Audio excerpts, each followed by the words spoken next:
Hi friends, welcome to the smart student channel JRK.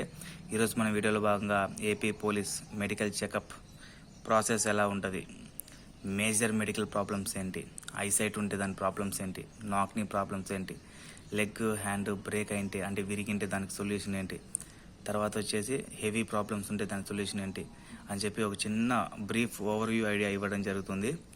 For example major problems అంటే ఇవే friends, కాళ్ళు విరగడం, చేయి విరగడం, తర్వాత ఏదైనా మేజర్ ఆపరేషన్స్, అపెండిక్స్ ఏవైనా జరిగి ఉంటే అవి ఫర్ ఎగ్జాంపుల్ ఎలా ఉన్నాయి, తర్వాత మనకి కావాల్సిందే నెక్స్ట్ క్యూర్ చేసుకోవడానికి ఏమన్నా టైం ఇస్తారా అనేటువంటి ఒక ప్రాబ్లం ఇది. తర్వాత వచ్చేసి మేజర్గా ఐసైట్ చూస్తారు. ఐసైట్లో కూడా 6/6 ఉండాలి ఫ్రెండ్స్, 6/6 ఉండాలి. తర్వాత ఐసైట్ ఉండగానే రిజెక్ట్ చేస్తారంటే చాలామంది సైట్ ఉన్నప్పటికీ లేజర్ ట్రీట్మెంట్ చేసుకొని అది చేసుకొని వస్తారు. అది కూడా యాక్సెప్టబులే.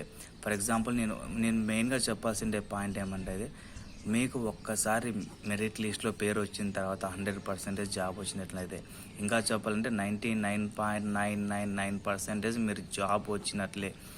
ఈ మెడికల్ మేజర్ ప్రాబ్లమ్స్ వాటి మాత్రమే తీసేస్తారు. ఫర్ ఎగ్జాంపుల్ లెగ్ తర్వాత హ్యాండ్ బ్రేక్ అయిందనుకో, అంటే పూర్తిగా కట్ అయిపోయింది అనుకో, అప్పుడు ఏమవుతుంది, మీరు ట్రైనింగ్కి వెళ్ళిన తర్వాత ట్రైనింగ్ అనేది చేయలేరు. ఒక ట్రైనింగ్లో అయినా ఇబ్బంది పడతారనే ఒక ఉద్దేశంతోనే మిమ్మల్ని తీసేయడం జరుగుతుంది తప్ప ఇంకా ఏదో ఉద్దేశంతో కాదు.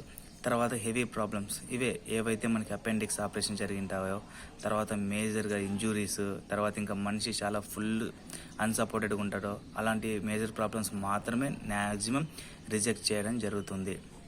చూడండి ఫ్రెండ్స్, ఒక్కసారి మీకు పీడిఎఫ్లో పేరు కడగా ఉందంటే మీరు జాబ్ వచ్చినట్లే. బట్ కాకపోతే ఈ ప్రాబ్లమ్స్ అన్నది మేజర్గా చెక్ చేయకపోతే ట్రైనింగ్ సెంటర్లు ఇబ్బంది పడతారు అనే ఒక ఉద్దేశంతో తప్ప మిమ్మల్ని ఫిల్టర్ చేసే ప్రాసెస్ అయితే మెడికల్ కాదు. వన్స్ ఒక్కసారి 6,001 ఉన్న పోలీసులో నోటిఫికేషన్లో మీ పేరు కూడా మీరు పెట్టగలిగారంటే, అక్కడ మీ పేరు పెట్టగలిగారంటే ఇంకా మీకు జాబ్ వచ్చినట్లే. ఇవన్నీ మేజర్ నార్మల్ ప్రాసెస్. తర్వాత వచ్చేసి ఇంకా నెక్స్ట్ మనకి మెడికల్ అనేది ఎప్పుడు చేస్తారన్నది ఫర్దర్గా. ఇప్పుడు ఫర్ ఎగ్జాంపుల్ రిజల్ట్ ఆగస్ట్ వచ్చాయి, 1వ తేదీ. ఇప్పుడు 10, 11, 12 ఇలా డేట్స్ అయిపోయి ఎప్పుడు జరుగుతారంటే మెడికల్ ఎక్కువ రోజులు ఉంటుంది ఫ్రెండ్స్, మహా అంటే 2 or 3 days అంతే. ఇంకా తర్వాత వచ్చేసి ఈ 2-3 డేస్లో కూడా పలానా డేట్ అని ఇవ్వచ్చు, లేదంటే ఈ 2 డేస్లో కండక్ట్ చేస్తారు, వచ్చి సెలెక్ట్ చేసుకొని పోవచ్చు అని చెప్పి ఒక అఫీషియల్గా నోట్ అని రావచ్చు, లేదంటే నార్మల్గానే ప్రాసెస్ స్టార్ట్ చేసి వాళ్ళు మీకు ఇంటిమేషన్ అన్నది ఇవ్వడం జరుగుద్ది. ఏదేమైనప్పటికీ మెడికల్ గురించి ఎవరు భయపడాల్సిన అవసరం లేదు. ఈవెన్ ఐసైట్ ఉన్న వాళ్ళు కూడా 100% ఫిట్ అవుతారు, దాంట్లో ఏమాత్రం డౌట్ లేదు.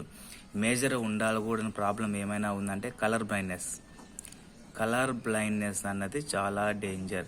ఫర్ ఎగ్జాంపుల్ కలర్ బ్లైండ్నెస్ ఏం లేదు ఫ్రెండ్స్, ఇలా రౌండ్ ఉంటుంది, అందులో ఏవేవో ఉంటాయి, అక్కడ 57 నెంబర్ ఉంటుంది, అది మనం కట్ చేయాలి. తర్వాత ఇంకో నెంబర్ ఇలా ఉంటుంది, ఇలా డాట్స్ రకరకాల కలర్స్ ఉంటాయి, అందులో ఒక 61 ఉంటుంది, మనం అది వెరిఫై చేయగలగాలి. అంటే అక్కడ చూడగానే 57, 61, తర్వాత ఇంకో నెంబర్ 6 అలా చూడగానే మనం వెరిఫై చేస్తే మనకి కలర్ బ్లైండ్నెస్ లేదు అని చెప్పి అర్థం చేసుకుంటారు. ఇంకా తర్వాత వచ్చేసి ఇక డెఫ్ అంటే మీరు ఎవరైనా చెవిటి వల్ల లేకపోతే ఏంటి అని చెక్ చేయడానికి ఐసైట్ ఎక్కడైతే ఉంటుందో అక్కడ చూస్తున్నప్పుడే సైడ్ నుంచి మెల్లగా పిలవడం, లేదంటే ఏదైనా చేయడం కానీ చెప్తారు.